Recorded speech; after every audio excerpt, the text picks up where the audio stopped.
Olá, bom dia a todos. Espero que estejam ouvindo bem. Alguém confirma, por favor? Sim, Certo. Obrigado. Não estamos todos ainda presentes, mas eu vou começando aqui. Eu gostaria de explicar, antes de tudo, onde é que nós estamos no semestre. Eu criei esse esquema.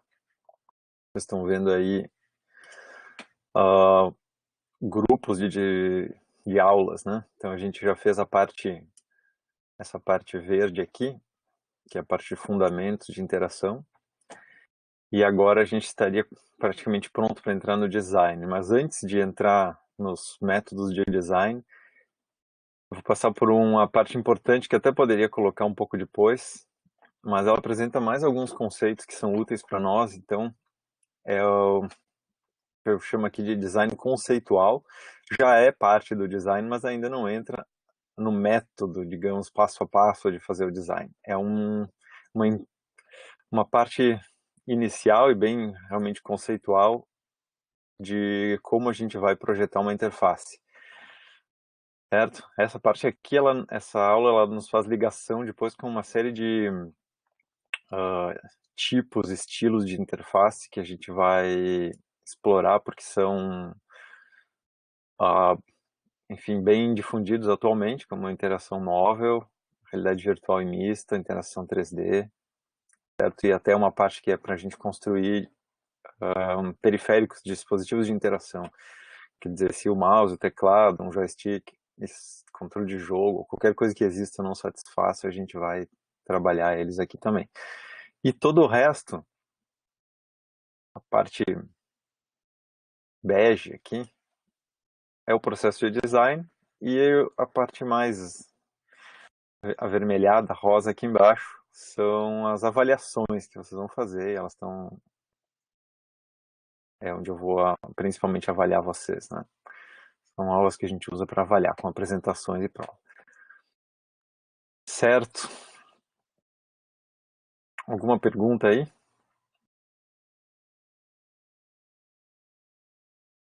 Então, só para informar, hoje eu estou gravando a aula e eu pretendo deixar um vídeo disponível para consulta depois. Nós vamos ver o design conceitual, onde vamos discutir estilos, metáforas, paradigmas de interação, exercitando a construção de um modelo conceitual, certo? Primeiro vou recapitular. A gente viu que HC não se limita a projetar interface para desktop, né? As pessoas antigamente estavam acostumadas a isso, e aí eu já tenho padrões bem definidos e é um pouco mais comportado. Mas não é só isso. Então a gente tem que imaginar que vai estender, apoiar atividades humanas em qualquer tipo de contexto, em qualquer lugar, a qualquer momento, o máximo que a gente puder. Então esses sistemas, eles precisam facilitar a experiência dos usuários. Quer dizer, a interface tem que ter um design tal que ela torne a tarefa do usuário mais efetiva, ela funcione, que ela seja mais eficiente, ele precisa gastar menos recurso para executar a tarefa, menos tempo ou menos dinheiro, enfim, menos esforço físico, e também que essa interação seja segura, o usuário tenha confiança de que ele está fazendo está realmente vai chegar ao final com o resultado que ele espera. Ele tem que poder aprender a usar rapidamente, né? Precisa pouco treinamento. Dependendo do tipo de sistema, oferecer entretenimento que seja divertido, estimulante, ou que suporte uma melhor comunicação e compreensão, e até permitir que o usuário se expresse de forma criativa quando esse sistema serve para criar, que é o caso de muitos. Bom, então o que eu vou falar hoje sobre o projeto conceitual, né? Nós vamos discutir um pouco o espaço de problemas, tá? Aqui são conceitos que talvez não sejam bem óbvios para todos. O que é o espaço de problemas? Nós vamos ver isso. qual o problema que eu tenho? O problema é dar suporte para o usuário numa tarefa em que ele precisa estar atento e ele tem disponível vários ajudantes e ele está num local reservado ou ruidoso e tem disponível para ele, nós temos tecnologia para dar para ele certa resolução no display, enfim, tudo aquilo que é difícil definir até, né? Vou dando exemplos inventados aqui, me dou conta de que não está bem certo, mas são os problemas que a gente tem que lidar. Tá? A partir dos problemas que a gente tem que lidar, a gente vai construir um modelo conceitual. E esse modelo conceitual ele é uma descrição desses problemas e do que a gente sabe sobre as atividades que o usuário tem que fazer e as restrições todas em cima disso. A partir desse modelo conceitual que a gente constrói, depois nós vamos passar para um espaço de design onde eu tenho daí escolhas para fazer em cima de ferramentas. Por exemplo, eu vou usar essa janela, esse botão, vou usar esse óculos de realidade virtual. Então aqui a gente vai fazer as escolhas. Vou usar o movimento do gesto da mão para aumentar o volume, vou usar um botão para fazer pausa, enfim, qualquer coisa a gente vai definir no design. Mas primeiro a gente vai ver os passos de problemas, tá? É o que nós vamos ver hoje. Então, esperem por mais detalhes daqui a pouco. Aqui nesse slide, eu não sei se ficou bem visível, ficou um pouco pequena a fonte, mas seria uma estrutura dessa aula que ela não tem muito uma estrutura, então ficou difícil de eu desenhar, mas a gente vai ver o espaço de problemas, visando construir um modelo conceitual que depois permita a gente fazer o projeto de design. Então aqui a gente vai ver conceitos como metáforas, como é que isso se aplica. Ali nem eu consigo enxergar direito o que está escrito, mas além de metáforas, então, para construir um modelo conceitual, nós vamos ver os conceitos, outros conceitos, paradigmas, teorias, frameworks. E, por fim, alguns modelos que nós já vimos, né? Mas eu vou passar mais alguns aqui que dizem respeito diretamente aos estilos de interação. E esse é o conteúdo. Ok? Bom, então vamos lá, falar sobre o espaço do problema. Espaço do problema onde a gente discute as questões do que nós queremos criar, o que nós podemos supor, se vamos atingir o que esperávamos atingir, quais as variáveis que a gente vai observar. Então, vamos pegar um exemplo. Eu quero criar um sistema que dê suporte ao usuário quando ele vai fazer compras no supermercado, para ele ser mais eficiente nas compras que ele está fazendo. Alguém vai dizer, então vamos fazer uma lista de um aplicativo mobile de lista de compras, porque a gente pode supor que um usuário ele já costuma ter uma lista escrita num papel, então ele vai lá. Bom, mas o que mais a gente pode supor? Se ele tem uma lista, ele vai lembrar de coisas e acrescentar na lista enquanto ele está comprando também. E ele vai riscando os itens à medida que ele vai colocando no carrinho. Tá bom. Então, certo, a gente vai fazer essa discussão bem alto nível, tipo brainstorming conceitual do sistema. Alguém vai dizer, mas por que um aplicativo em mobile?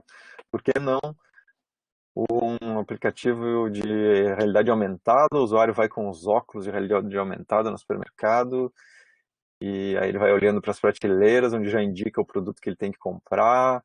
Bom, talvez a gente não vá fazer isso porque não existe esse equipamento ainda de realidade aumentada, difundido no mercado, que os usuários vão aderir, então não adianta. E todo mundo tem celular, então podemos supor que todo mundo tem celular. Aí o que a gente vai atingir com isso? O usuário vai conseguir executar a tarefa dele em menos tempo, sem comprar bobagem, que às vezes ele compra no supermercado. Por exemplo, eu estou trabalhando em cima de um exemplo aqui.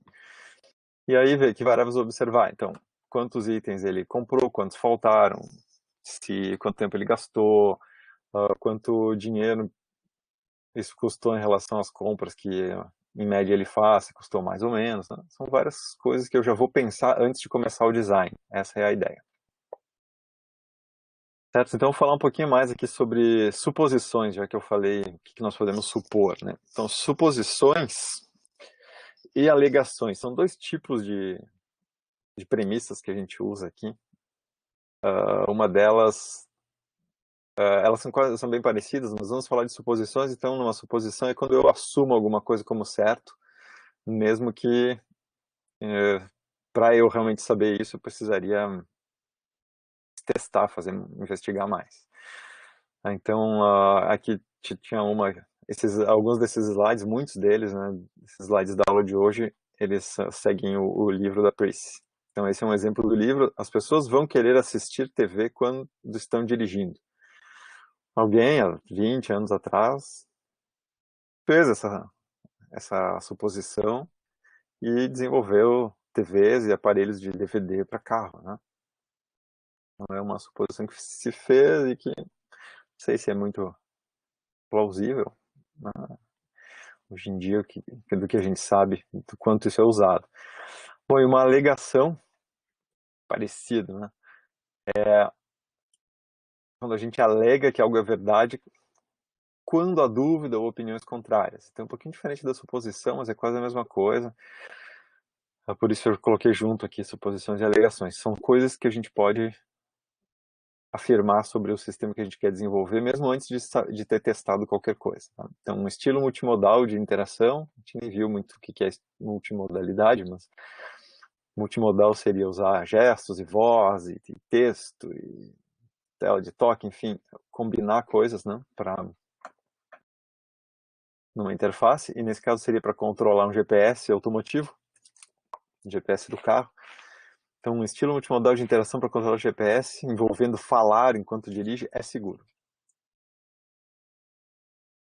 É uma alegação que a gente pode fazer, e aí isso permite a gente seguir no design dessa interface que usa a voz para dirigir, né?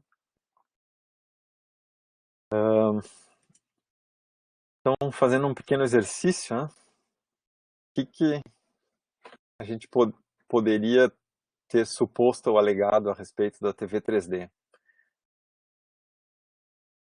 Pensem um pouco, TV 3D, há um tempo atrás, talvez você se lembre, foi uma novidade que apareceu em várias lojas e houve uma tendência às pessoas quererem isso, né? Alguém gostaria de falar alguma coisa aqui sobre isso?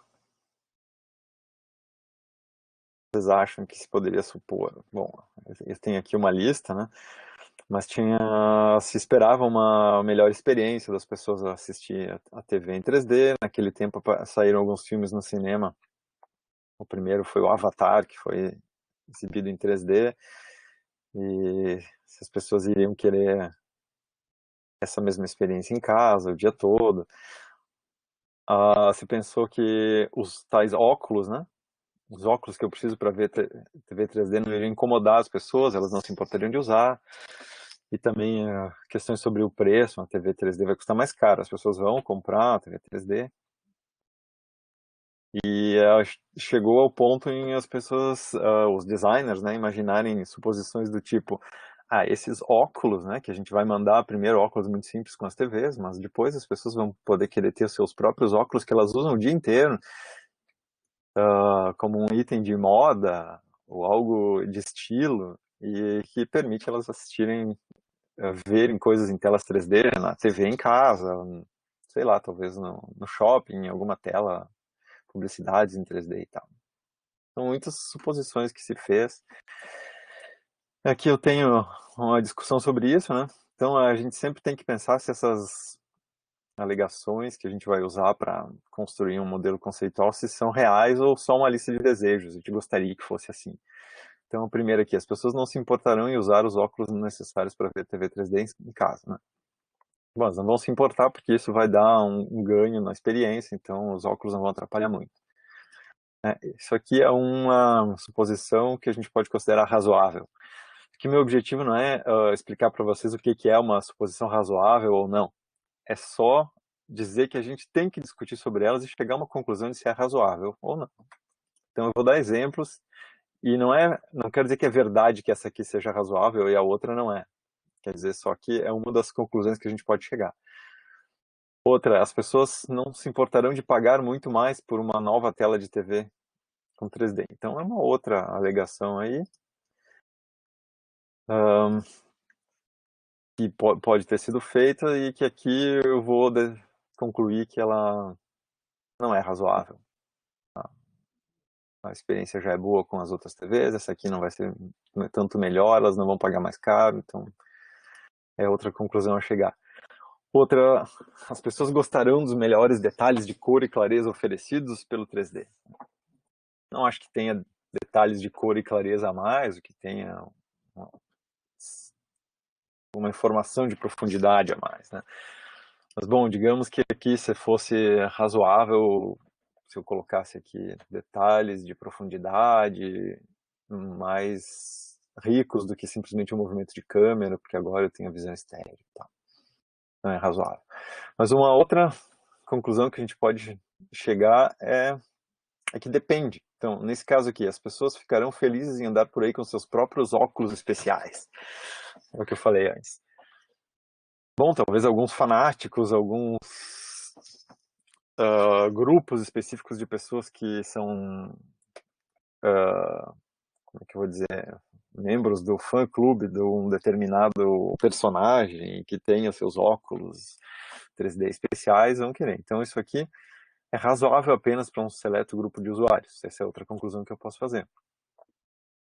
Então, vamos pensando nisso em termos de uma interface. Eu vou fazer uma interface móvel em que a pessoa tem que sacudir o celular para fazer ações. Isso vai ser razoável que as pessoas usem, né? Para um aplicativo para um jogo, talvez sim. Para consultar informações bancárias, talvez não. Certo?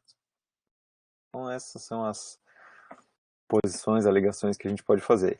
E aí, a ideia é realmente, como numa espécie de brainstorming, a gente levantar essas suposições e, e depois tentar defender essas ideias. E discutindo isso, por exemplo, em grupo ou com algum potencial usuário, a gente vai reformulando essas ideias, porque vai vendo que não, as pessoas não aceitaram muito bem, então reformular. Para isso a gente teria que explicar essas suposições e alegações, tentar apresentar para alguém. Às vezes a gente mesmo, ao tentar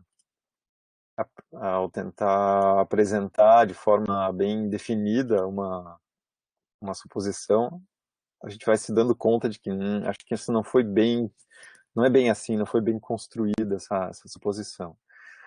A gente vai exercitando isso e vai vendo diferentes perspectivas do problema. Mas o usuário não tem atenção total, então eu não vou poder usar esse elemento dessa forma que eu tinha pensado que funcionaria.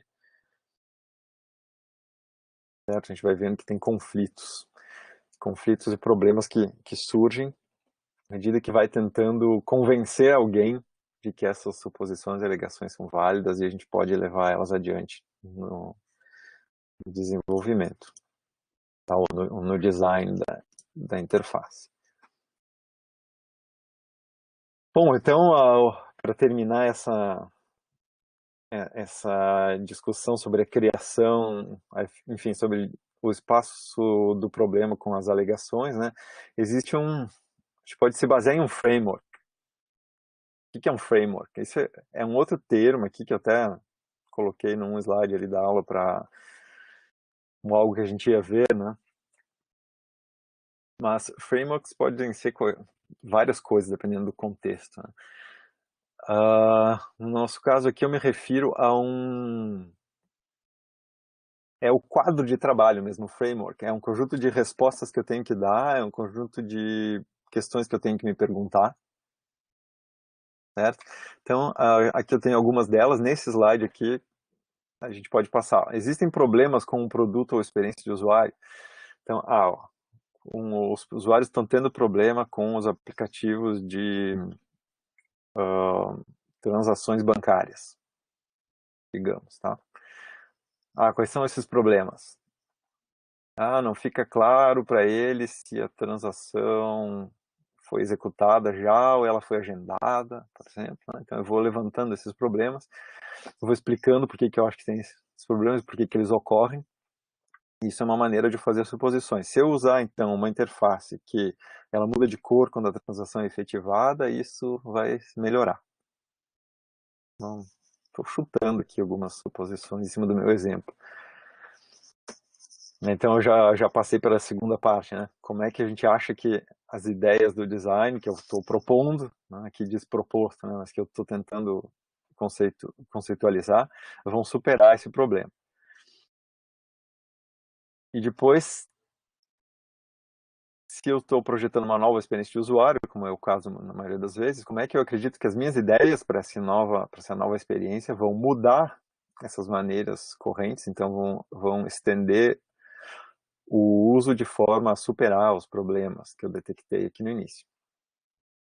Então, framework seria isso aqui, uma receitinha, assim, um algoritmo que eu vou seguir. Eu vejo quais são os problemas, como é que o meu design pode superar e ver de que forma elas apoiam, mudam ou estendem as maneiras usadas atualmente.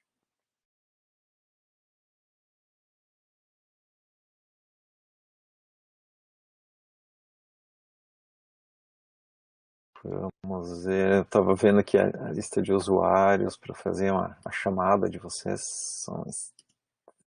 Estamos todos aí agora. Vamos lá.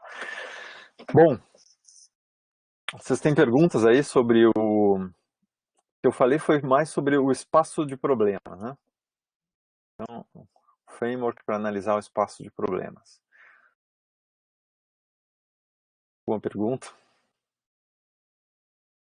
Eu espero ir construindo mais a informação e depois a gente pode discutir um pouco mais. Daqui a pouco eu vou fazer um exercício com vocês.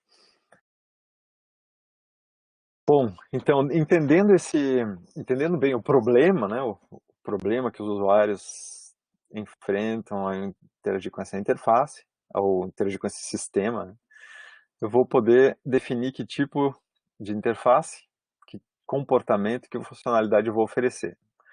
O que eu quero dizer aqui com tipo de interface para começar, né? Isso é bem amplo, nós vamos ver que tem paradigmas, estilos de interface que eu vou ter que escolher. Então eu já vou dar uma pista, assim, por exemplo, eu vou fazer o meu sistema em computação vestível, tá? Para pegar um negócio bem fora ainda um pouco não muito usado, né?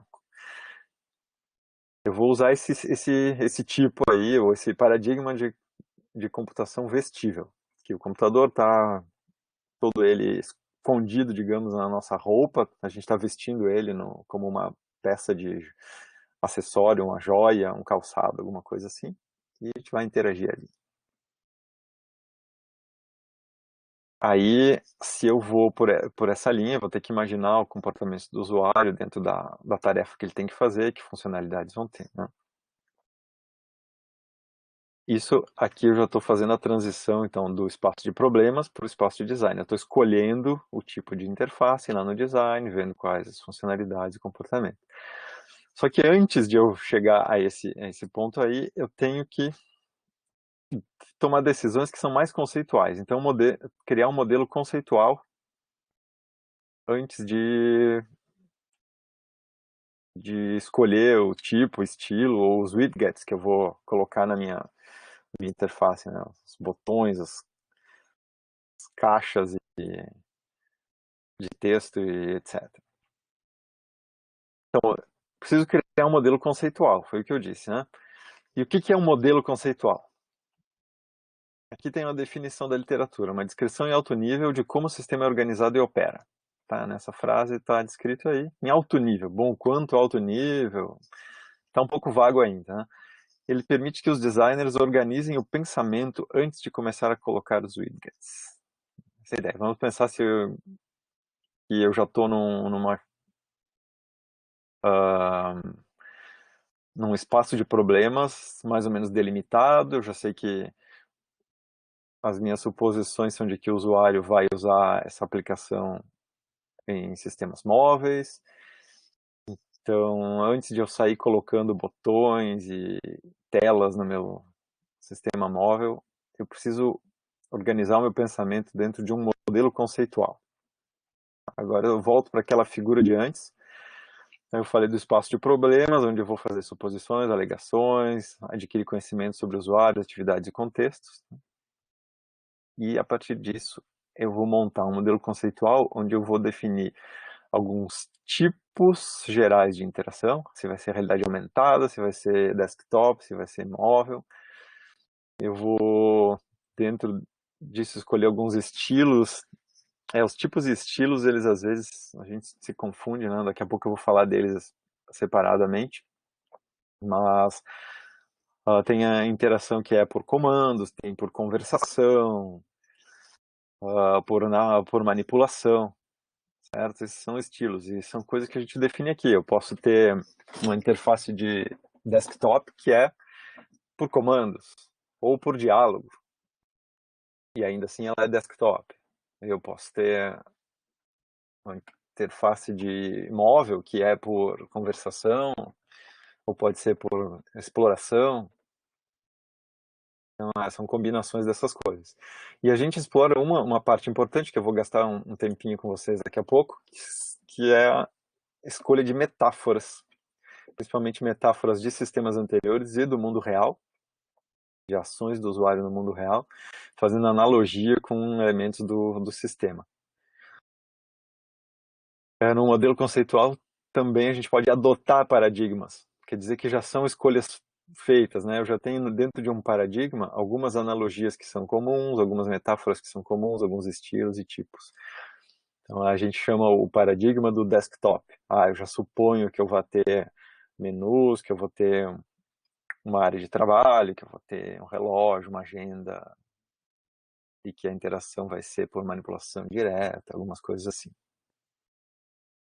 Mas é só depois de eu ter feito esse modelo conceitual mais em alto nível que eu vou pro design propriamente dito, onde eu vou escolher que tipo de equipamento, de periférico, de se o rendering vai ser visual, se vai ser numa tela de smartphone, se vai ser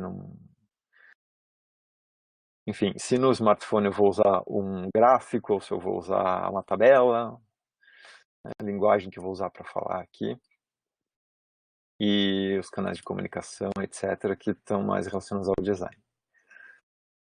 Bom, então, eu falei de várias coisas, mas o ponto focal aqui é o modelo conceitual.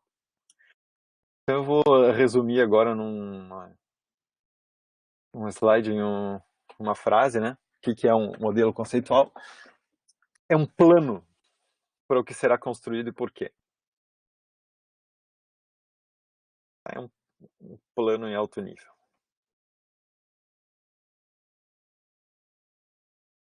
Perguntas?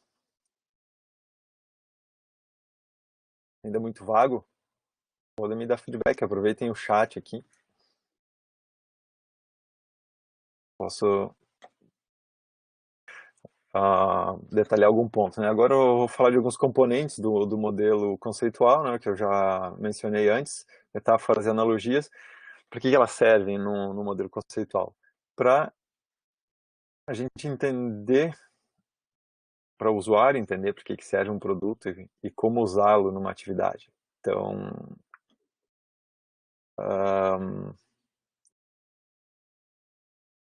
digamos que o usuário já conheça, né, alguma coisa. Eu sempre dou os mesmos exemplos, eu às vezes me acho repetitivo. Mas eu estou tentando procurar outro aqui. Mas as metáforas e analogias são, por exemplo, eu usar um ícone de um disquete para a opção de salvar, eu estou usando uma metáfora.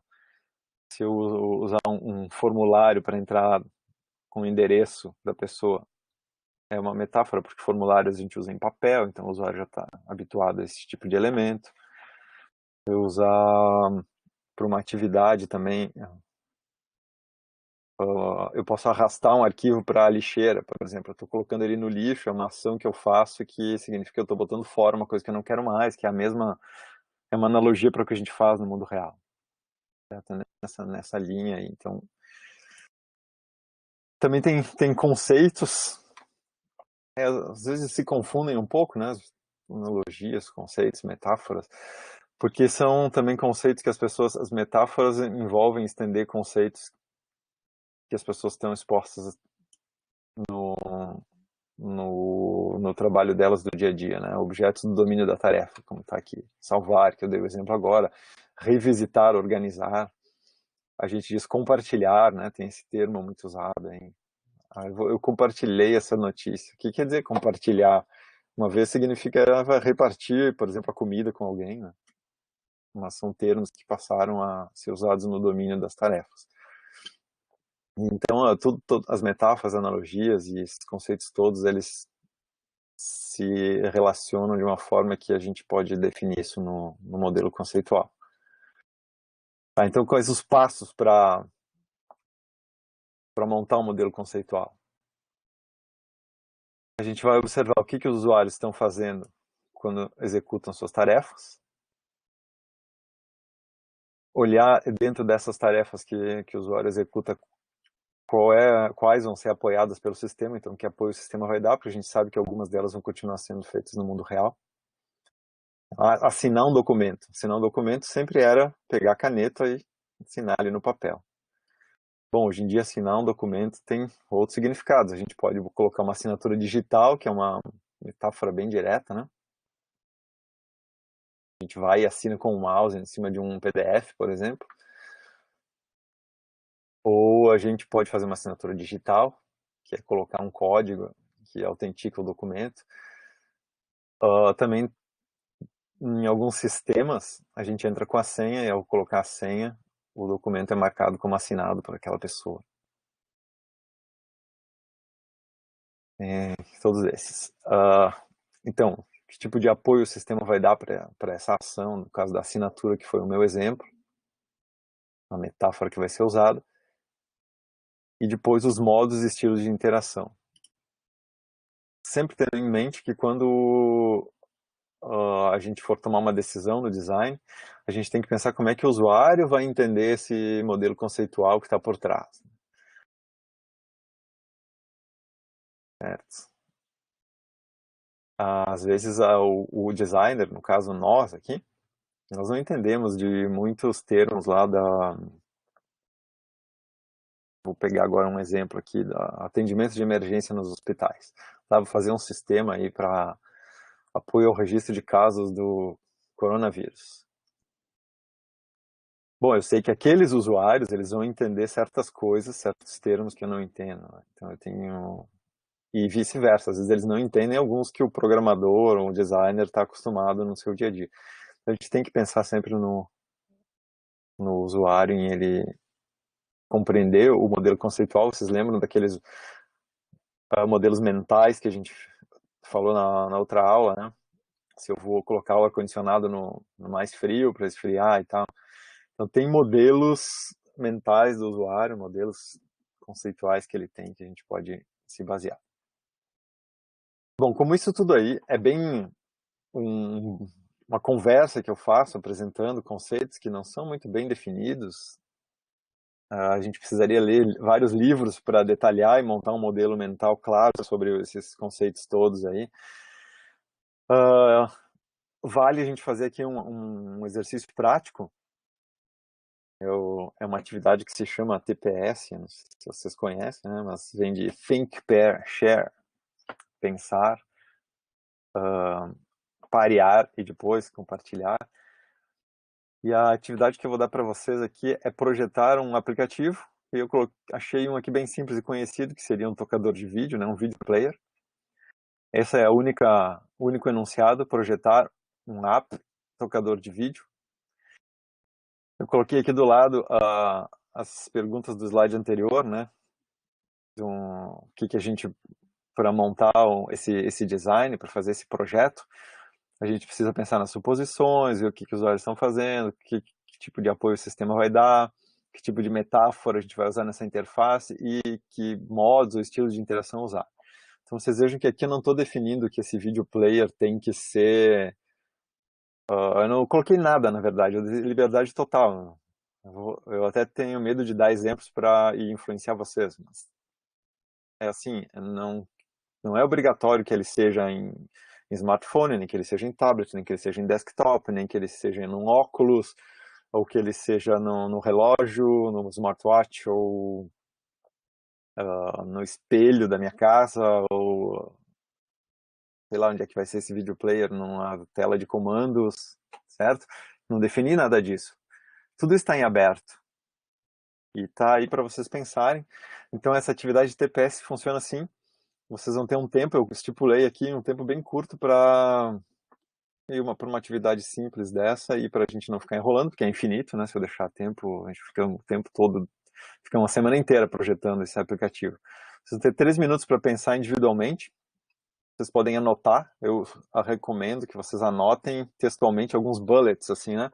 Então, abram ali um editor de texto ou aí no próprio chat ou nas notas do MConf, se vocês já aprenderam a usar alguma coisa. Anotem ali, eu usaria desse jeito, o usuário faria assim, a metáfora que eu usaria seria isso e tal, algumas coisas assim, que é o primeiro modelo conceitual que vocês estão fazendo. Tá? Em 3 minutos para anotar essas coisas. Depois disso eu vou dar um tempo para vocês trocarem ideia com um colega, então vocês vão formar duplas.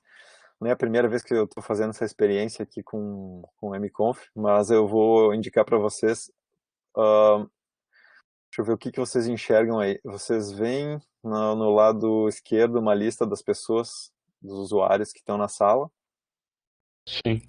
E aí vocês podem clicar com o botão do mouse neles, por exemplo, ou dar um toque, não sei se vocês estão num móvel, vai abrir um menu. No menu tem iniciar um chat privado. Então vocês podem conversar por chat diretamente com uma pessoa. Claro que vocês podem usar também ferramentas por fora, o WhatsApp, né, o Hangouts, algum chat que vocês já estão acostumados a falar com os colegas, etc. Né? Não tem nenhum limite aqui. Só estou apresentando as ferramentas que vocês têm. Mas só depois. Primeiro vocês pensem individualmente por 3 minutos, porque a ideia é essa, é pensar nas suas próprias ideias, depois trocar ideias para meio que corrigir as próprias ideias e enriquecer com as ideias de um colega, no caso. E aí depois cada dupla vai ter 1 minuto para apresentar isso aí para a turma. Tá? Eu vou dar 1 minuto, se vocês quiserem montar num editor, depois compartilharem a tela, vão poder. Se quiserem só falar, podem também. Mas eu vou dar 1 minuto para rapidamente vocês falarem e a gente vai ouvir todo mundo e analisar um pouco as diferenças de pensamento que cada um teve. Entenderam a ideia?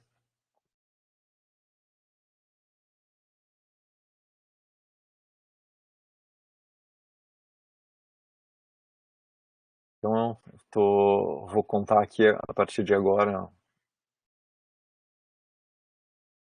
3 minutos.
Ok, talvez vocês já tenham começado, mas de qualquer forma agora podem começar a trocar ideias com um colega.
Só uma dúvida, professor. O que Sim. exatamente é a metáfora de interface mesmo? Eu acho que eu não entendi muito bem.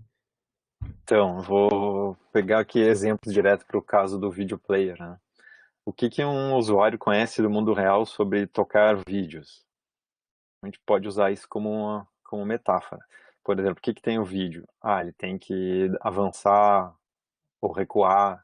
Então pode ter um botão de avançar mais rápido e o botão de avançar mais rápido ele vai ter aquele símbolo de flecha, porque nos antigos tocadores de vídeo, como videocassetes e até de áudio, se usava, certo? Mas tu também pode, para avançar o vídeo, não usar isso, usar um toque na lateral, assim, né?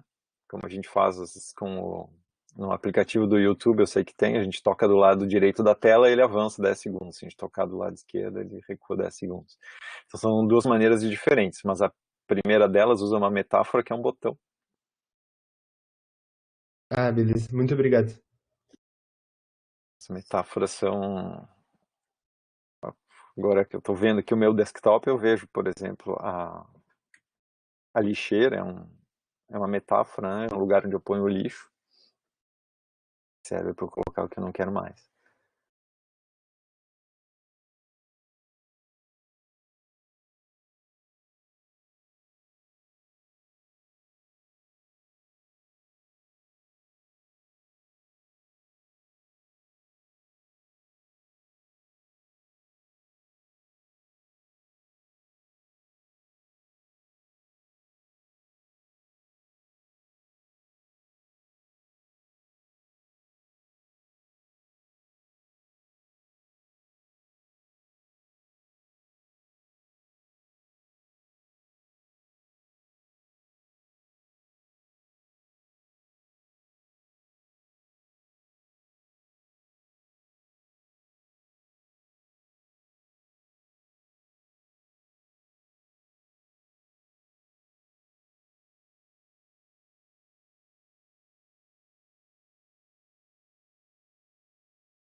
Enquanto eu esperava vocês trabalharem aí, eu fiquei olhando coisas aqui na web sobre player de vídeo. Então eu estava pensando como é que eu faria um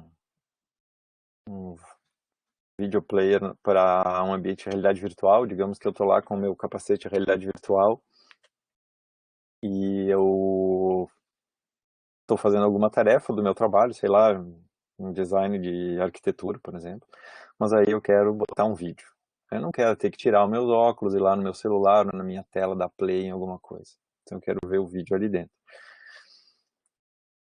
Fiquei imaginando como nesse vídeo que eu estou compartilhando a tela está parada ainda. É só um trechinho de eu ter a minha tela do vídeo como se fosse uma tela na parede do espaço virtual que eu tô. Aqui ele mostra, não sei se vocês conseguem ver, mas tem uns. É como se fosse, estivesse num cinema e fosse a tela do cinema, tem uns bancos, uns assentos.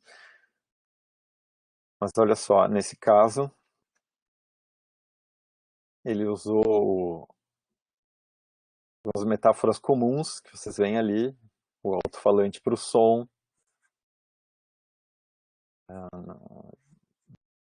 para ver fica pequeno, né? Os botões play e pause, ele aponta, tem um cursor que é esse cursor, um círculo que está logo em cima do pause ali, vou dar play ver se vocês conseguem seguir ele.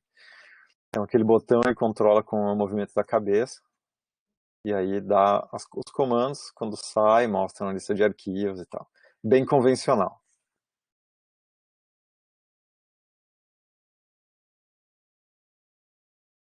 Bem convencional quer dizer, tu pega o que tu já conhece de um ambiente de desktop, de botões e menus, canais, e replica ali, né? Mas enfim, a gente tem que ser criativo também, mas principalmente pensar no não querer matar uma mosca com um canhão, né? Usar soluções boas. Vamos ver o que vocês acharam aí. Alguém gostaria de apresentar primeiro?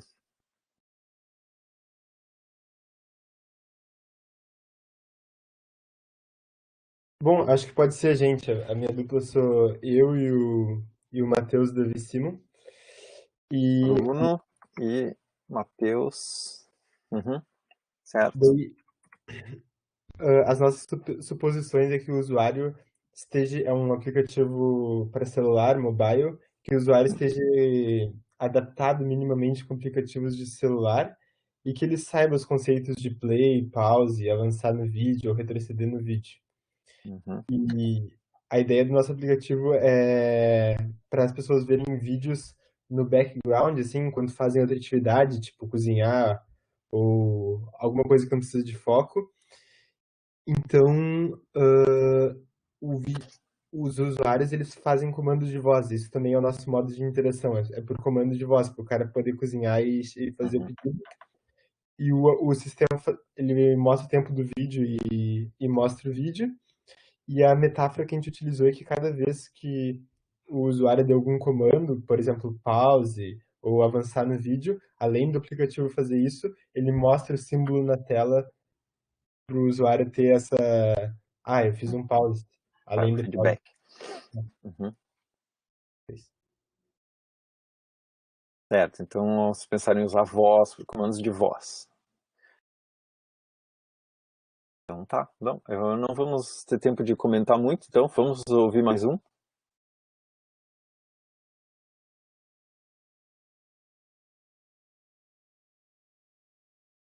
Outra dupla, alguma ideia diferente? Pode ser a gente aqui. Eu e o Adão, Denison. Certo. Uhum, Ah, as nossas ideias. Vou botar aqui.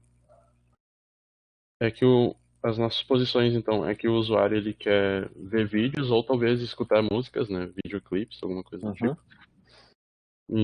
Ou também pode ser filmes e séries com legenda, né? Então tem que ter a possibilidade dele escolher a legenda, alguma coisa assim.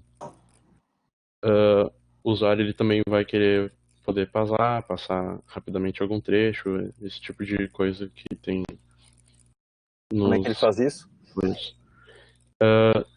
Como a gente pensou num app mobile, ele iria fazer por toque na tela, né? Na direita ele iria avançar, na esquerda ele iria uh, a retroceder e no meio pausar ou dar play, né? Certo. Vocês pensaram em mostrar botões ou não? Uh, tem a possibilidade dos botões, mas a gente pensou mais num app minimalista em que tu poderia fazer isso com o próprio vídeo, assim, sem os botões, né? Certo. E o Pode usuário, acontecer de o um usuário, outro. Só, eu me meto a comentar, não tem que comentar, não dá tempo. Vai, pode continuar. não, não, tudo bem. É, porque tem ideias também, né? Mas é legal. Pensem, os outros vão pensando o que é positivo e o que é negativo, né? É claro que se eu botar botão, eu vou ficar atrapalhando o vídeo na tela, tirando a área. Se eu não botar botão, é melhor, mas tem outro problema. Ele não vai, talvez não saiba o que ele tem que, como é que eu paro? Ele toca na Sim. tela, alguns aplicativos fazem aparecer o botão. Ou pode parar na hora, ele vai aprender, é fácil, né? Então, Pode legal. ter um tutorial também no começo, né? Sim, Mas pode. enfim. Legal. O usuário ele então pode estar fazendo qualquer coisa, né? E então a gente pensou também que ele poderia ter por exemplo, um botão com uma nota musical em que ele entra no modo músico e pode tocar em segundo plano, né? Ele pode ir para outras tarefas e continua tocando ali a música, alguma coisa do tipo. Uhum. Ah, acho que era isso. Legal. Vamos lá, nós já temos uma fila agora. Guilherme, quem é o tua dupla? Eu tô com o Guilherme Torresan. Os Guilhermes. Uhum. As nossas suposições foram que as pessoas querem um videoplayer que permita executar vídeos e músicas, que sincronize com diversas plataformas, podendo assistir o conteúdo no celular, na televisão, no computador, e que elas querem um videoplayer que possa mostrar vídeos de produtores da sua escolha específicos. Os usuários, eles poderiam estar fazendo atividades externas, como caminhada, ou podiam estar cozinhando também enquanto assistem os vídeos. Ou eles podiam estar num ambiente tranquilo, focado no vídeo que eles estão assistindo. Em questão de apoio, o sistema teria legendas em vídeos. Ele também pausaria o vídeo caso o usuário colocasse o celular virado para baixo, para poder, depois que ele pegasse o celular, continuar assistindo de onde parou. Uhum. Metáfora, a gente pensou em duas. Uma seria simular um pouco o uso da televisão, que as pessoas estão acostumadas. Então, ele poderia definir canais específicos de TV para, por exemplo, linkar com algum produtor de vídeo, e aí sempre que a pessoa abrisse nesse canal, ia aparecer os vídeos mais recentes desse produtor ou os vídeos mais famosos e começar a tocar. E a gente também usou uma metáfora de relógio para avançar ou voltar no vídeo. Então, se a pessoa quisesse ir para frente no vídeo, ela faria ela Relógio simularia um relógio ali no com sentido horário ponteiro? com o dedo, Aham, isso. tá. Ou voltaria, né, no tempo para voltar no vídeo. E em questão de interação, ele exportaria comando de voz para dar play ou pausar o vídeo. Ele teria as legendas, né? Teria a exploração no app por toque. Passou um minuto, faz tempo já. Vamos ficar no tempo aqui, porque senão nós vamos ter tempo para os demais. Muito obrigado. Boas ideias Beleza. aí. Tá. Pedro e Marcos, então. Oi, vocês estão me ouvindo? Sim. Então, a nossa suposição é que o usuário ele já está familiarizado com essas noções ali de play, pause, de tocadores de vídeo. E outra suposição é que o usuário está estudando e ele vai ver videoaulas legendadas. E o que ele estaria fazendo? Ele estaria utilizando um tablet com uma caneta digital para fazer anotações. Então, o sistema ele daria a possibilidade de, nas legendas, ele sublinhar, ele fazer anotações e também salvar essas anotações que ele faz na nuvem. E uma metáfora ali de interface que a gente pensou é uma paleta, uma mesa, com os materiais, seja um caderno para ele fazer anotações, uma borracha, um marca-texto. E o modo estilo de interação é por toque, por um menu lateral que ele pode esconder, ele pode mostrar e abrir caderno, abrir a opção de usar lápis ou marcador. Legal. Uhum. Tem algumas metáforas aí de leitor de livro, né? Quero fazer anotações no vídeo, coisas que são funcionalidades diferentes. Precisa de alguma interface nova para incorporar. Legal. Então, vamos lá, adiante. Carlos, Maria Cecília. Oi, me escutam? Sim. Bom, nossas suposições foram que o usuário ele vai criar um aplicativo limpo e simples para ver vídeos do tipo séries e coisas assim mais casuais. ele já conhece a metáfora de um controle de DVD, ele vai conhecer esses símbolos, ele vai associar o símbolo de play, o símbolo de pause, aquele símbolo das duas setas como símbolo de avançar, coisas simples. O usuário vai estar, como eu disse, querendo ver séries, vai ser uma coisa casual, ele vai estar realmente, ele não vai estar realizando outras atividades em segundo plano. O tipo de apoio que o sistema tem vai ser um sistema como a gente já está acostumado, de play, pause, tu poder colocar uma legenda externa, poder sincronizar a legenda, poder avançar, pular o vídeo, colocar em tela cheia e mudar o brilho. O tipo de metáfora, como eu comentei antes, é a metáfora com botões na tela e símbolos similares ao de um DVD, de um player físico, né? Um Discman. E o estilo de interação é os botões ficam na tela e se a tela não estiver em tela cheia, o usuário clica nesses botões. Bem simples, straightforward. Legal. Vamos pro próximo. Arthur, Bernardo e Nicolas, é isso? É um trio. Oi, me escuta? Sim. Tá.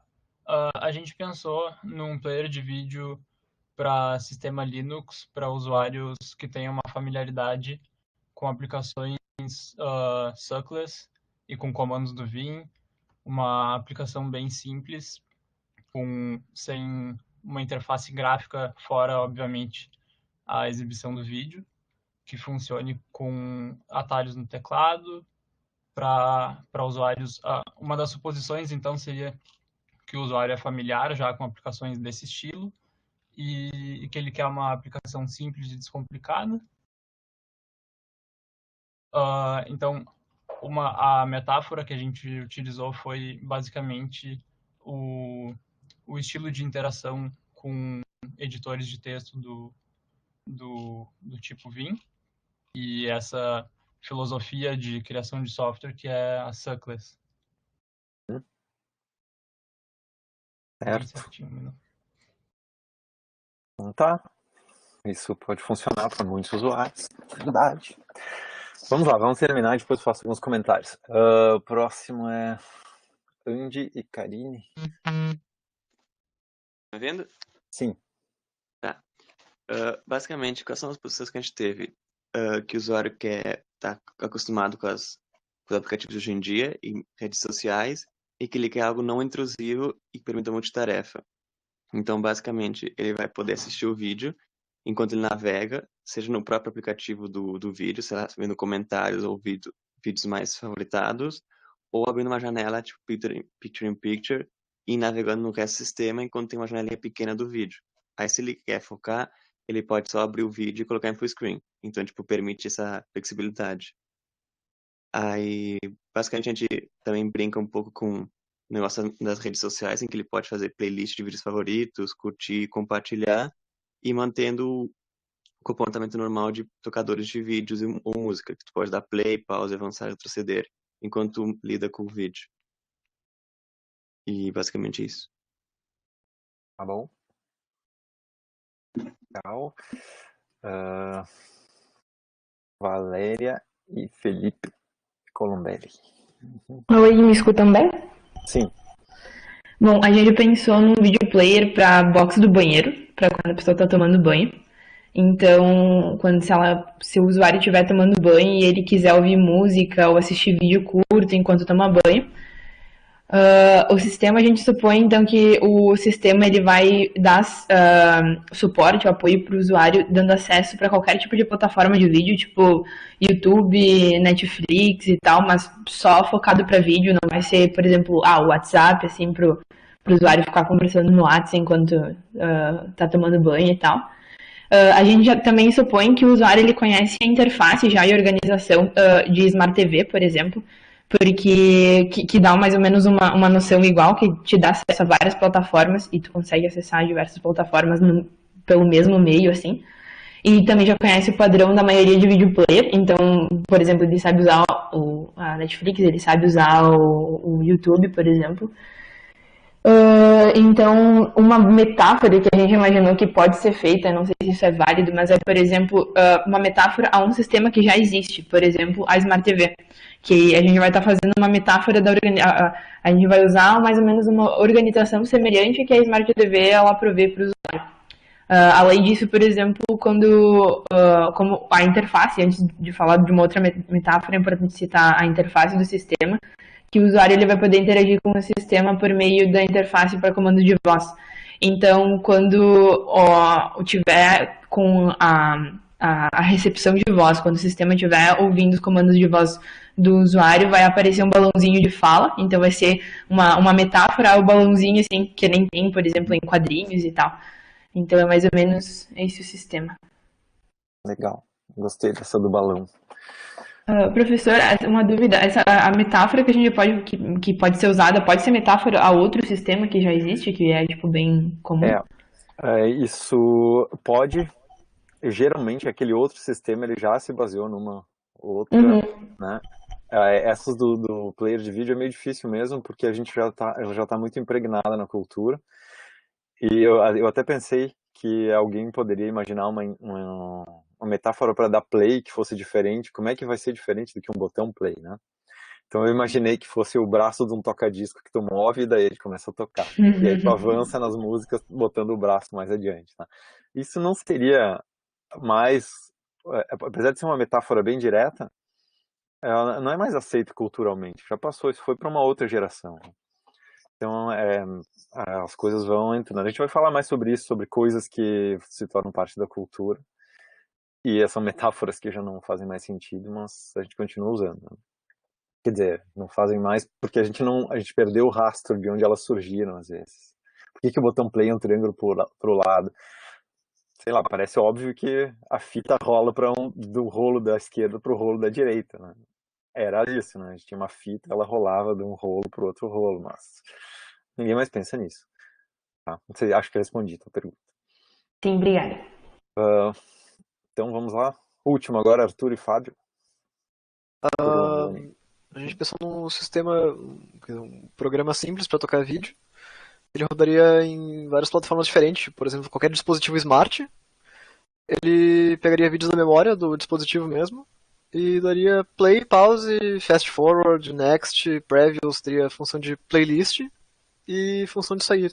Um controle de volume e um controle para slide no tempo do vídeo também, caso quisesse passar para frente mais rápido ou mais devagar. Tá, eu entendi as funcionalidades do sistema, mas não entendi como é que o usuário faz, por exemplo. O controle seria por touch, caso fosse um dispositivo smart, tipo de tela, como celular, smartwatch ou algo assim, e se fosse para computador, teria por mouse mesmo. Tá, então não ficou em aberto a questão de se é desktop ou não. A ideia foi ser para várias plataformas diferentes. Mas a interface é igual? Isso. Só mudaria a interação com o toque ou com o mouse, nesse caso. Tá. Entendi. Ok. Tá.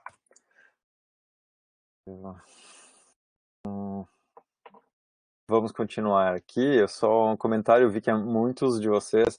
Essa era para fazer o modelo conceitual, né, principalmente, mas é um difícil. Vocês nunca fizeram isso, estão exercitando. Então vocês já se apoiaram em definições mais do que vem depois, né? Quais estilos vão ser usados, como é que vai ser implementado, né? Algumas coisas assim que a gente não precisa definir no momento do design ainda.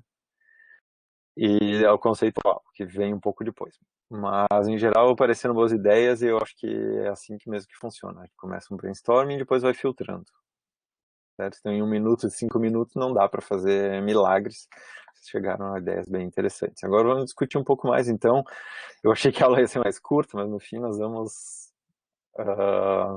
gastamos tempo aí em umas coisas e vamos até o final. Vamos lá. Então, dentro do modelo conceitual, a gente já pode imaginar Sim, vamos pensar no nível de detalhe de tipos de interação. Uma das coisas são os tipos de interação. Então, o que o usuário faz quando interage com o sistema? Como é que ele comunica com o sistema? Ele pode ser por dar instruções, a gente comentou brevemente isso um dia, né? Mas dar instruções é quando eu vou dizendo agora dá play, agora para, agora avança. Então, posso fazer isso por botões, posso fazer isso por voz também.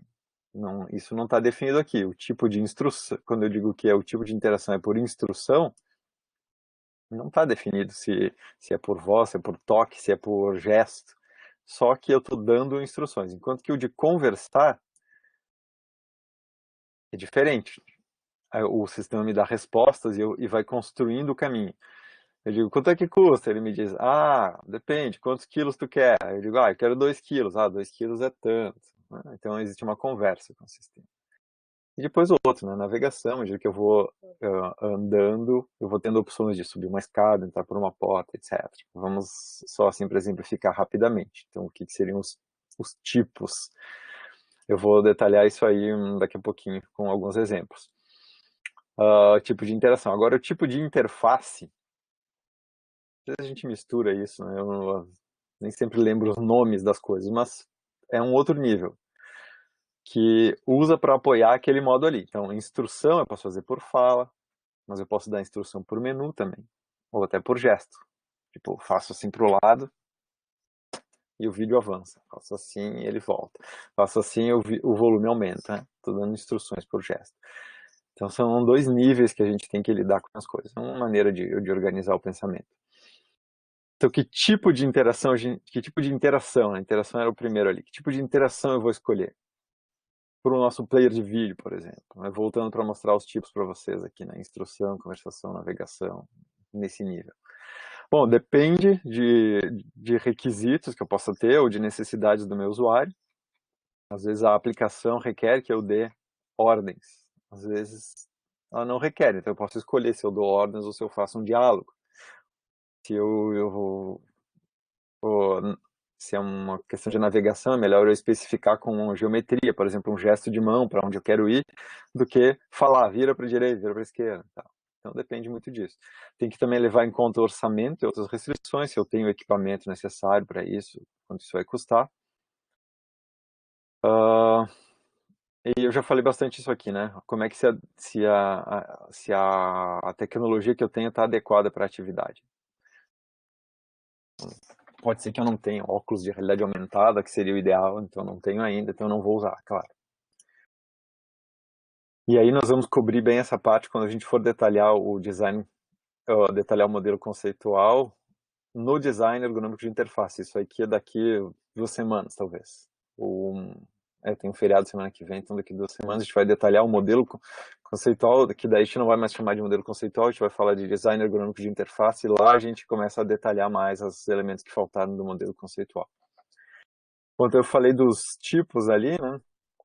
E aí tem os estilos de interface ainda. E aqui tem alguns exemplos. Posso usar a linha de comando, posso usar fala, usar a entrada de dados em formulários ou por arquivo, fazer buscas, consultas, né? Usar gráficos, web, caneta. Aqui são alguns exemplos de estilos de interface. Então eu vou voltar aqui. A gente tinha o tipo de interação e o tipo de interface, né? Eu falei um pouco aqui dos tipos de interação e depois dos estilos de interface que a gente pode escolher. E um pouco vocês já exercitaram isso nesse exercício que a gente fez ali. Agora eu vou falar de metáforas, um pouco mais detalhadamente. Aí vocês vão ter mais base para escolher bem as metáforas de vocês. Estão vendo aí alguns desenhos de ícones, tá? Todos eles servem para a opção salvar, para a ação de salvar. Eu vou fazer aqui um poll, aqui uma votação para vocês escolherem qual desses aí vocês acham que é melhor.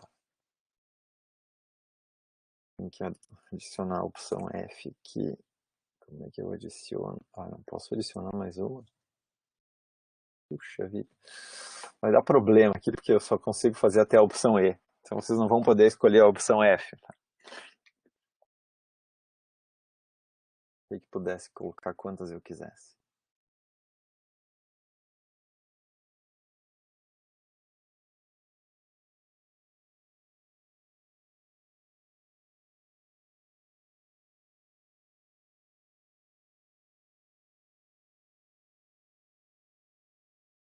Eu tenho aí 22 votos, eu vou publicar aqui o resultado. Então a maioria acha que é o símbolo do disquete ainda, né? Escolheram a opção A. Alguns, a opção C, a gente já entende muito isso como salvar também.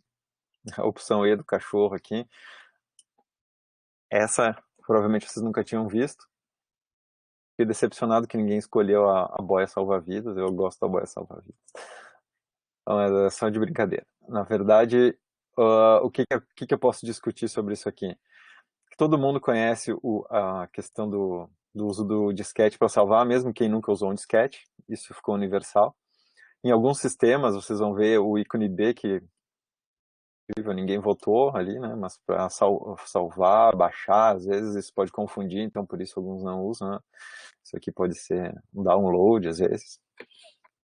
Já ficou um pouco estranho, porque salvar seria salvar no disco local, tipo, muita coisa na nuvem e tal, então as coisas mudam. Mas o que vocês vão ver é que conforme os usuários que vocês têm, vocês vão saber se eles vão entender melhor um ou outro desses, conforme o contexto e a aplicação. Isso a gente vai escolher depois, portanto. E esse do cachorro, que alguns votaram aí, ele salvou, né, guardou o osso. Com certeza seria muito bom num contexto onde sei lá, uma pet shop, eu tenho que salvar a minha lista de compras, salvar assim faria sentido, porque os usuários estão predispostos a essa informação ali, né? Eles vão entender e vão gostar e vão se sentir, vai mudar a experiência do usuário, ele vai se sentir empolgado, sei lá, identificado com a situação. Como eu não deixei ninguém votar na F, né, por limitação técnica aqui, talvez alguém tivesse usado essa para colocar na nuvem, que também faz todo sentido. Ainda, eu poderia mudar um pouco o estilo de desenho. Vocês veem aqui agora, do lado, esses estão indicando uma seta para cima de um HD, né? Isso indica salvar. Para nós da computação funciona bem, talvez não para todos os usuários. E ainda, eu posso desenhar ele assim, estilizado, só preto e branco, né? Ou fazer um desenho um pouco mais detalhado. Geralmente, detalhes a mais tendem a trazer mais informação, que torna o que dispersa a atenção, faz o usuário gastar mais energia com aquilo ali para processar esse tipo de informação aqui, que ele não precisaria, tá? Então vocês veem já uma tendência de moda, assim, dos sistemas usarem desenhos mais conceituais, mesmo como esse aqui, do que desenhos mais realísticos. Enquanto até um tempo atrás a gente até colocava fotos das coisas nos botões, fotos reais, assim, dos elementos nos botões. Isso não se faz, porque se percebeu esse problema. Então, tá, metáforas têm esse papel todo aí. O que elas fazem, para ampliar um pouco mais o conceito, é que elas conceitualizam o que a gente está fazendo. Então, aparecem coisas do tipo que são adaptadas. O que é surfar? Surfar é pegar onda lá no mar, né? Mas a gente usou surfar na web. E isso acaba sendo uma maneira de explicar o que a gente está fazendo, porque não existia web antes, então se adaptou essa metáfora aí. O cutucar, não sei se ainda tem alguma rede social, mas nas redes sociais, um tempo atrás, tinha o poke, que era uma ação de cutucar alguém. Tu não quer dizer nada, tu só quer dar uma cutucada. Dizer, né? Chamar a atenção lá do amigo. Então, essas são coisas desse tipo. São metáforas também, né? Outra é quando o próprio modelo conceitual está instanciado na interface. Então, o desktop, além de ser a metáfora da mesa de trabalho, ele está desenhado como se fosse a mesa de trabalho ali. Eu tenho os elementos da mesa e eu tenho uma área da mesa. Uma timeline numa rede social é um outro... Ele está ali desenhado, a timeline está ali desenhada e a gente pode usar ela para dizer, coloca isso na timeline, isso aqui vai aparecer na timeline. E até para visualizar uma operação, né? Então, ícones, como a gente já viu de salvar, ele entraria nessa categoria. Pode ser o ícone do carrinho de compras, que tem muitos sites de compras, né? Todo mundo entende que aquele ícone do carrinho, quando eu clico lá, eu vejo a lista, o que eu já coloquei dentro do meu carrinho, mesmo que eu não tenha nenhum carrinho físico de fato na situação. Porque eu estou num caso todo virtual aqui. E Aqui estão algumas das metáforas do player de vídeo, né? Mostrei alguns botões. Vocês veem aqui o do som. Então, o desenho de um alto-falante, pega essa metáfora do som. Esse outro botão de passar para a próxima, né? Quando eu tenho uma lista, ele vai até um ponto e para. Sei lá, aqui o balão tem a ver com escolher a língua, as legendas do vídeo. Depois esse aqui é uma escala, né? Um botão que indica uma mudança de escala para dar o full screen. Tem também o relógio que marca o tempo do vídeo. E a própria barra vermelha aqui, ela dá um indicador super importante que ele me permite entender o tamanho do vídeo e a posição que eu estou, quanto eu já vi, quanto falta, só num olhar rápido, né? São diversas metáforas. Aqui tem mais detalhes.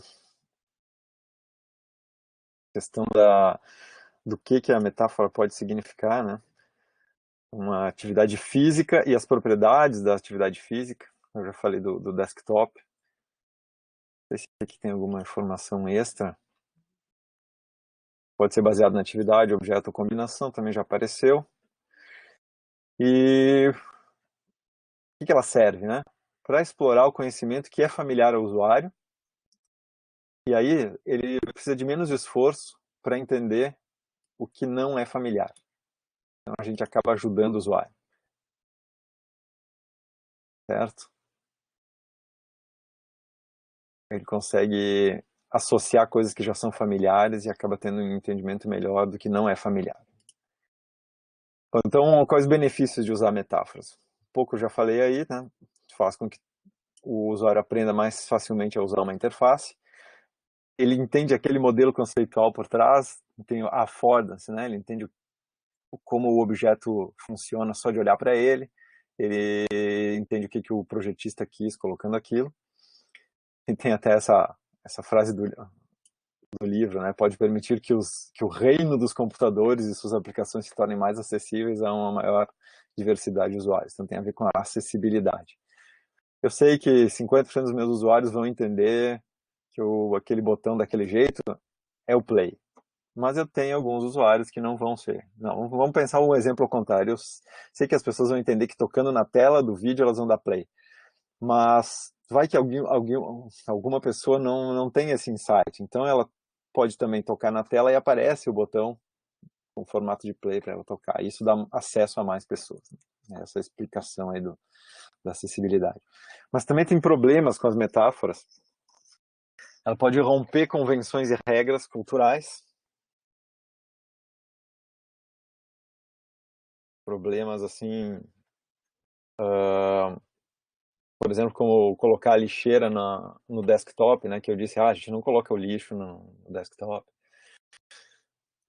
Mas os problemas, principalmente, eles vêm aqui, na hora que eles restringem os designs. Aconteceu um pouco com vocês aí no trabalho. Para vídeo se usa sempre aqueles botões play, pause, avançar e tal. Então, eu vou usar aquilo, né? Adotar sempre as mesmas metáforas, a gente fica restrito àquilo. Daqui a pouco vocês estão num contexto diferente, como o que eu tentei apresentar de uma realidade virtual, e aí vão colocar botões lá na realidade virtual também. Podia fazer diferente lá, mas a gente nem pensou em fazer diferente. Talvez fazer diferente seja pior. Então a gente abandona e faz do jeito que sempre fez. Mas a gente tem que refletir sobre isso. Então, se eu restringo com as minhas metáforas logo de cara, no modelo conceitual, eu vou ficar muito forçado às metáforas. Né? Isso pode me levar a usar designs existentes que são ruins, ou que são ruins para aquele novo paradigma que eu estou tentando aplicar, ou para aquela novo tipo de interação. O que eu não comentei aqui, então, é o conflito com princípios de design. Nós vamos ver na hora de instanciar mesmo o design, que já tem princípios, heurísticas que guiam o design, e algumas metáforas podem ser conflitantes, elas podem causar problemas ali, vai aparecer mais adiante. Tá, limitar a imaginação, já falei. São esses problemas que a gente tem que evitar. Ok? Então eu cheguei só no fim das metáforas. A gente ainda tem que ver detalhes das categorias e dos tipos de interação.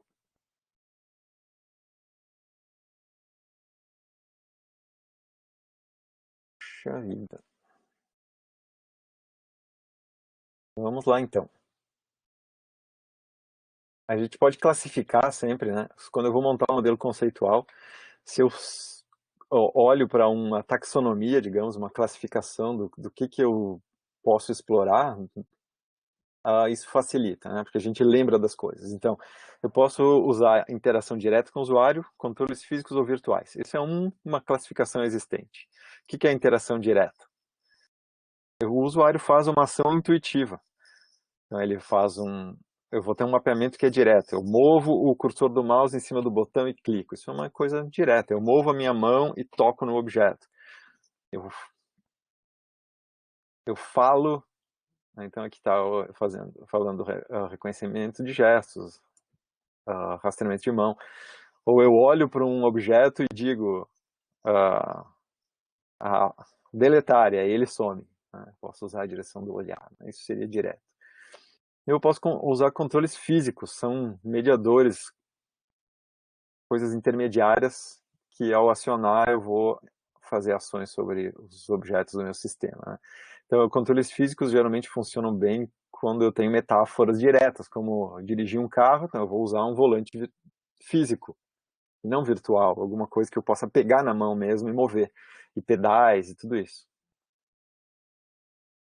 Tem aí a principal vantagem no uso de controles físicos é, por exemplo, um slider, né? É eu mover precisamente para um ponto que eu quero.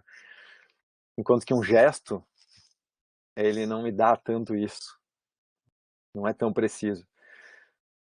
E a desvantagem é que o mapeamento às vezes não é natural e o usuário não consegue fazer. Então eu posso fazer também controles virtuais, que são representações visuais ou virtuais, seja qual for o meu ambiente, de alguma coisa que eu tenho no mundo real, mas que daí eu tenho liberdade total, flexibilidade para desenhar como eu quiser. É isso que a gente tem aí nessas barras para avançar o vídeo, né? É um controle virtual, ao invés de que eu faria no caso físico, que seria enrolar uma fita, ou sei lá o que seria num filme real, ali eu tenho flexibilidade de fazer um jeito mais que dê mais desempenho para o usuário fazer a tarefa. O problema desses controles virtuais geralmente é a falta de um retorno sensorial. Então eu não tenho tato, e aí eu não tenho precisão por causa disso em alguns casos que eu teria com um controle físico. Né? Usar um volante virtual, por exemplo, e mover ele com o mouse é um pouquinho pior do que mover ele direto com a mão. Um pouco essa ideia.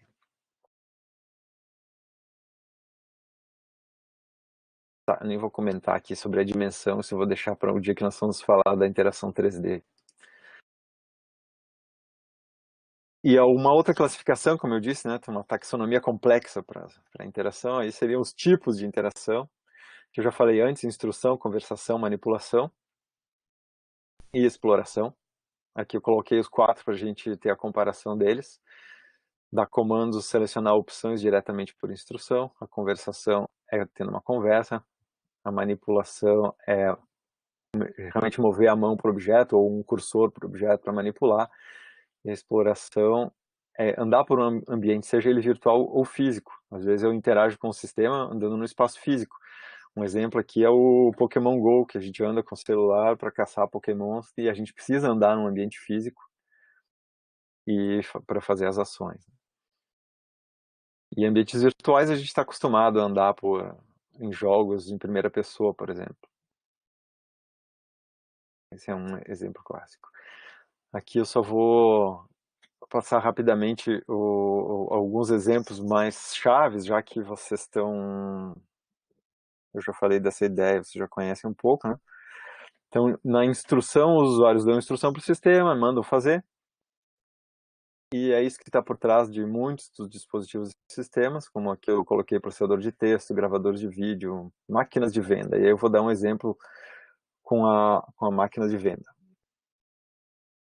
Qual desses dois aqui, qual dessas duas máquinas, vocês estão vendo aí uma máquina de bebidas e de lanches e tal. São dois estilos. Essa a letra A, ela tem botões grandes com o desenho do produto. E a letra B, ela tem uma vitrine que a gente vê os produtos lá dentro e tem um código para cada um que eu tenho que digitar no display, na B. Enquanto que na A eu só aperto no botão. Certo? Então, votem aí entre A e a B, qual que vocês acham que é mais fácil?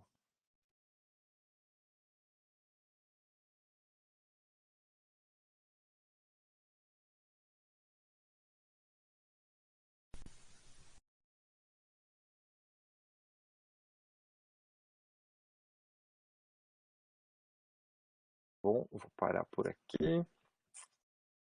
A grande maioria acha que a A é mais fácil, porque ele só tem um produto, ela só vende bebida, o preço é o mesmo, eu toco no botão e cai aquela que eu quero, né? Realmente é mais fácil. Acho que não tem muita dúvida a respeito. Porém, essa outra, ela me vende muito mais coisas. Eu posso errar o código e etc. Tem que ver o preço, que é diferente, é mais complicado, mas eu consigo ter mais funcionalidades. Então é difícil a gente querer julgar o designer quando ele toma a decisão de escolher aquela que supre mais as necessidades dele, ao invés daquela que é a mais fácil. Eu compartilhei agora com vocês o vídeo. Eu não sei se o vídeo roda bem no mconf, tá? Eu tenho que tirar isso aqui de cima.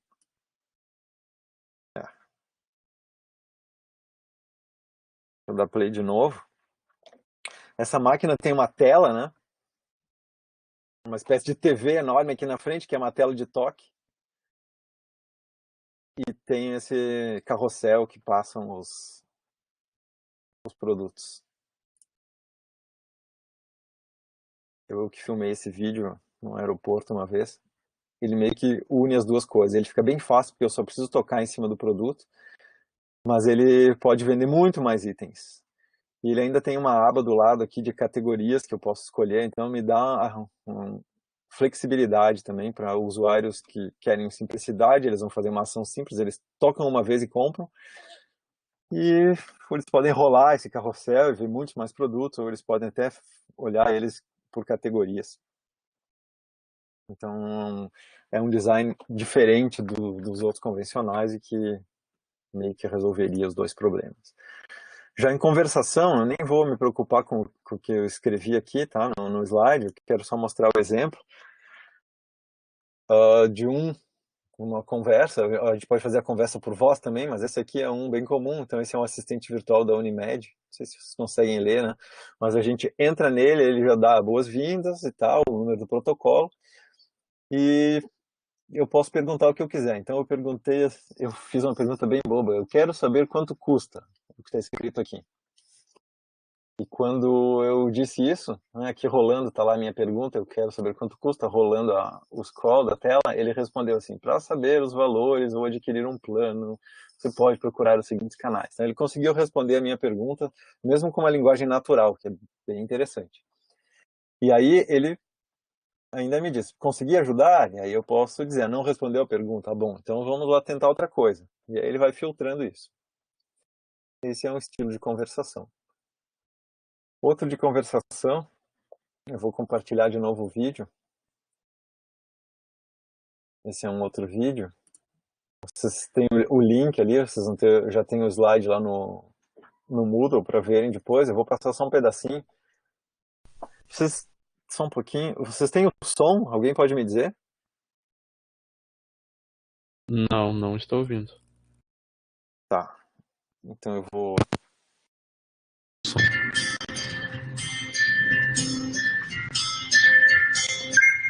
Okay, Google, I'm listening. Your flight to Portland is delayed by 30 minutes. Change my dinner reservation tonight from 7:30 to 8. Your reservation at Andina is now confirmed for 8 p.m. Hey, Google, text Louise. Flight is delayed. Dinner moved to 8. Okay, message sent. Morning. Morning. Hey, Google, turn the lights on in Kevin's room. I thought Closest? Was that for me? maybe. Interesting. Okay, Google, how many stars are in our galaxy? Well, there are about 100 to 400 billion stars, according to space.com. Which star is the closest? According to NASA, the nearest star system is Alpha Centauri. Can you show me what it looks like on the TV? Okay, Google, how's the traffic from Pebble Rock School to the airport? Your normal route has heavy traffic. There's a faster one that'll take about 35 minutes. I've sent it to your phone. Okay. Go. Dad,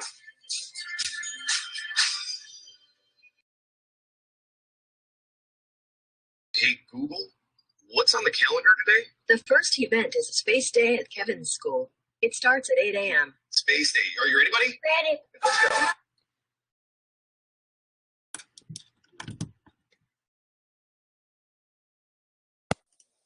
Tá, não sei se vocês conseguiram escutar ou entender, eu vi o vídeo, vocês podem ver depois, mas é um exemplo de uma conversa aí com o Google Home. E está ligado a diversos aplicativos do Google por uma interface de voz, né? E os aplicativos já existem, a gente está acostumado a usar eles de outro jeito, calendário, a navegação, ver o mapa, uma série de outras coisas que eu não lembro ali, fazer busca na internet, tocar vídeo, etc. Dá para fazer por conversação. Eu vou pular aqui só para acabar esse bloco. A manipulação. Vamos ver aqui que eu vou ilustrar de manipulação.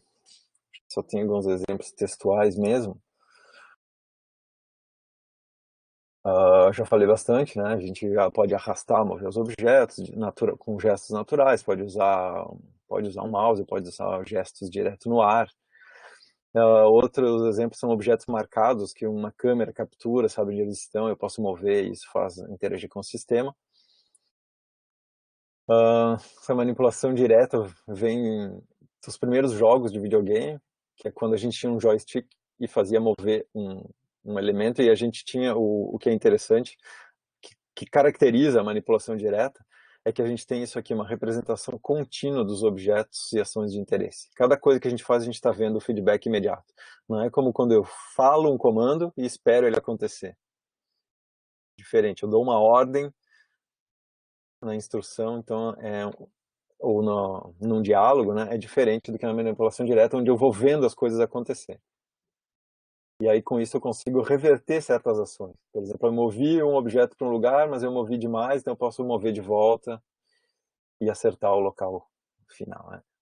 Por exemplo, quando eu quero mover um arquivo para uma pasta, ou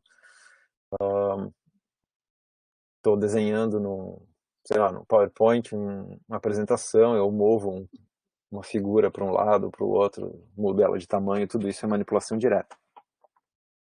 E já a exploração, falei antes, mover por ambientes virtuais ou físicos. E a questão que aparece aqui é que se eu vou usar ambientes físicos, eu preciso ter algum tipo de sensoriamento para poder saber onde é que eu estou.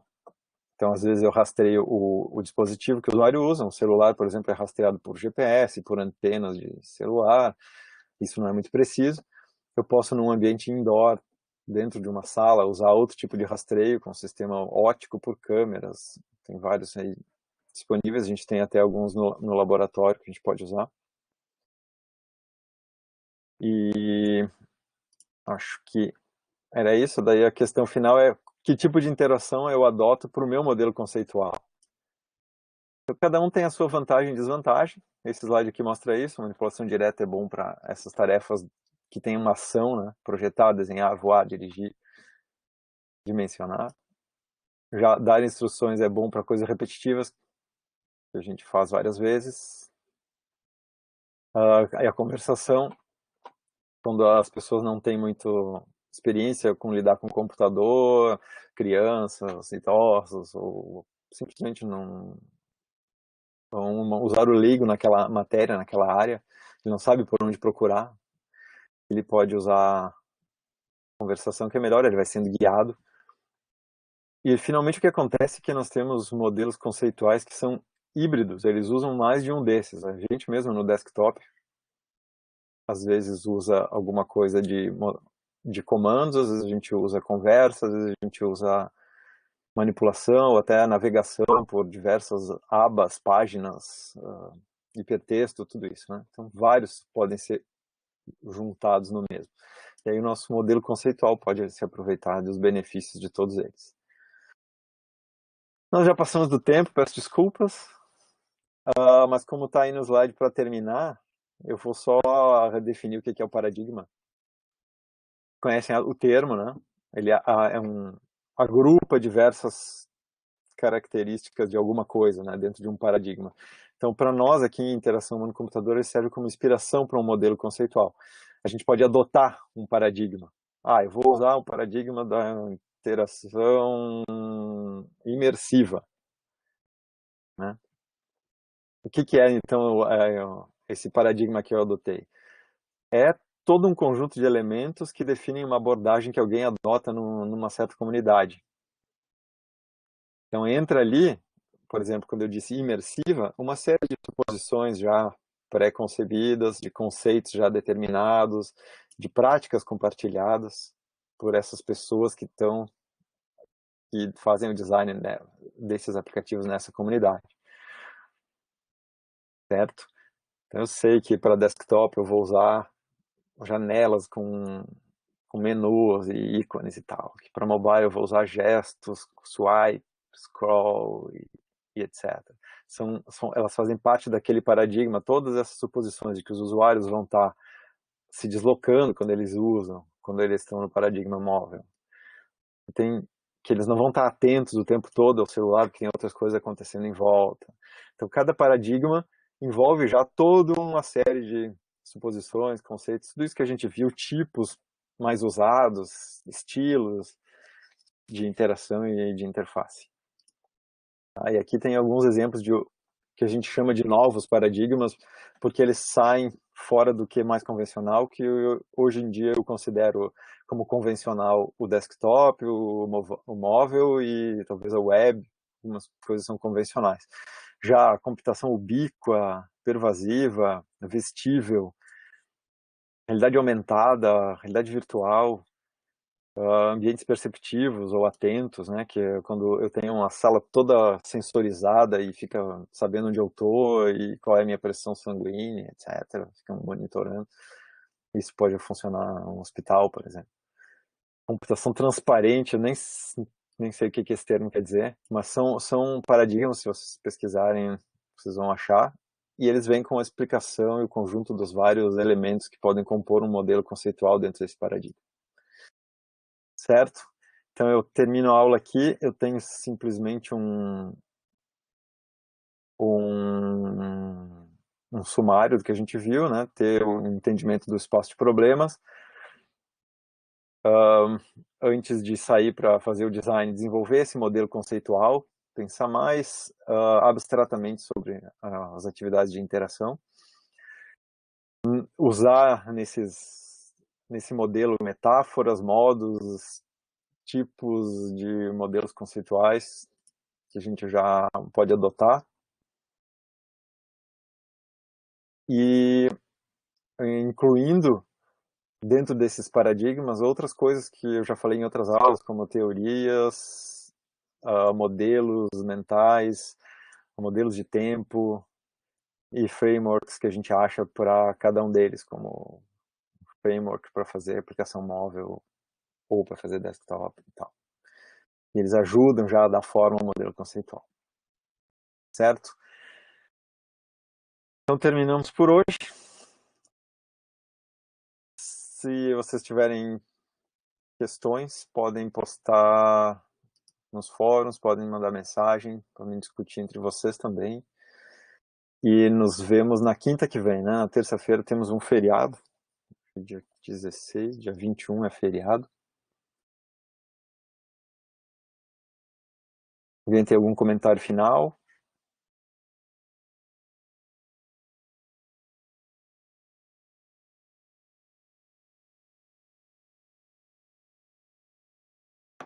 Certo, então eu termino aqui, nós vamos na próxima para o design em HC. Vamos entrar no design, eu vou definir já lá o projeto do semestre de vocês nessa aula também. Até semana que vem.